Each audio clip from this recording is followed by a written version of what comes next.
Welcome to Blue Story. Like and subscribe.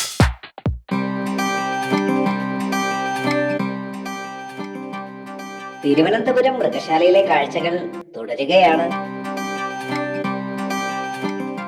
കഴിഞ്ഞ എപ്പിസോഡിൽ പക്ഷികളെയും കുരങ്ങനെയും ഒക്കെ കണ്ടില്ലേ? ഇനിയുമുണ്ട് ഒരുപാട് കാഴ്ചകൾ. പിന്നീട് ഞങ്ങൾ പോയത് നീർനായകൾ താമസിക്കുന്ന സ്ഥലത്താ. നീർനായകൾ നീന്തി കുളിക്കുകയാണ്.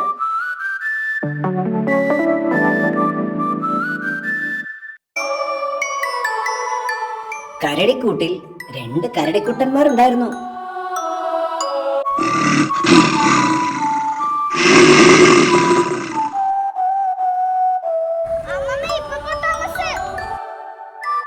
ഹിപ്പോപ്പൊട്ടാമസുകൾ സസ്യഭുക്കുകളാണ്. ഹിപ്പോപ്പൊട്ടാമസിനെ അല്ലിക്കുട്ടിക്ക് നന്നായി ഇഷ്ടപ്പെട്ടു.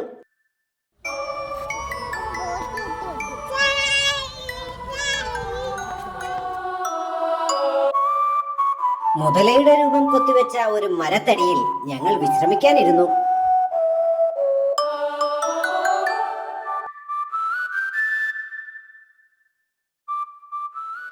പിന്നീട് ഞങ്ങൾ കണ്ടത് എമു എന്ന പക്ഷിയെയായിരുന്നു. ഓസ്ട്രേലിയയിലാണ് എമുവിന്റെ ജന്മസ്ഥലം. ലോകത്തിൽ ഏറ്റവും പൊക്കം കൂടിയ 2ാമത്തെ പക്ഷി എമു ആണത്രേ.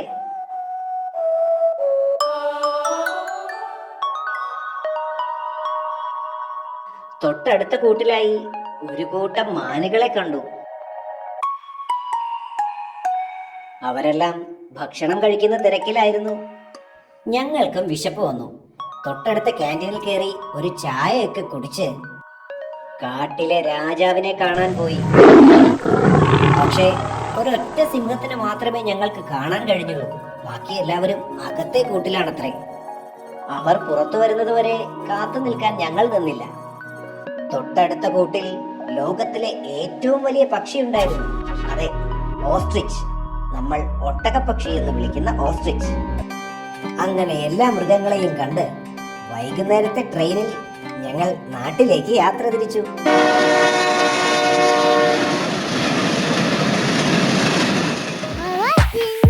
Like and